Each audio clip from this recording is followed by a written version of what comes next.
มาที่สถูปพระคันตากุฎีจำลองของพระพุทธเจ้าเนาะแล้วก็มีบทธรรมจักรที่เป็นฉบับหลายๆประเทศเนาะศรีลังกาอินเดียเนปาล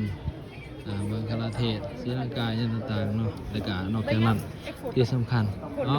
อยู่นี่โฟโต้โอเคยินโทรศัพท์ที่แล้ว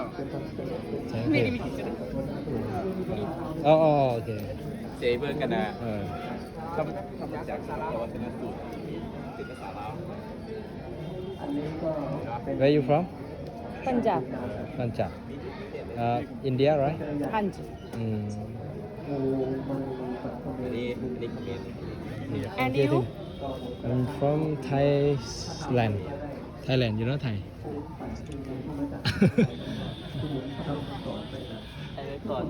ถ่ายไว้ก่อนนะนี่ตัวหนังสือลาธรรมจักรกัปปวัตนสุตตังปฐมปเทศนาขององค์สมเด็จพระบรมศาสดาสัมมาสัมพุทธเจ้าที่ป่าอิสิปตนมฤคทายวันสารนาถเมืองพาราณสีเนาะ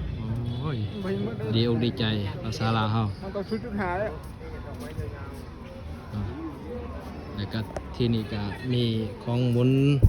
ธรรมจักรวงล้อดวงสตาโศกสตาดวงวิญญาณเนาะแล้วก็มีนักแสวงบนโอ้ยจากลายบนลายแรงเป็นบ่ฮู้ว่าจากมาจากไสนี่ทางในก็มีสามเณรเวียนเทียนพระทักขิณ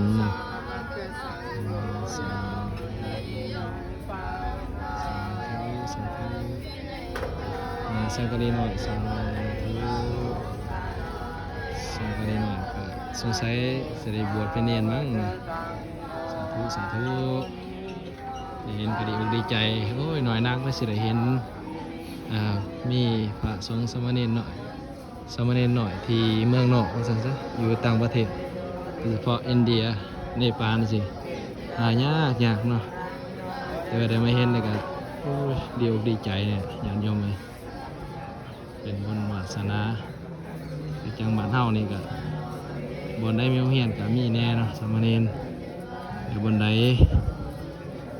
บ่มีโรงเรียนก็หายากเนาะ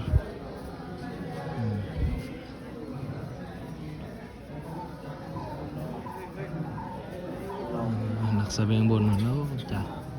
ทั่วสารทิศทาง4ทิศนะบุรพาคณีตะคินฮรดีทิศใต้ทิศเหนือทิศตะวันออกทิศตะวันตกมาเมิด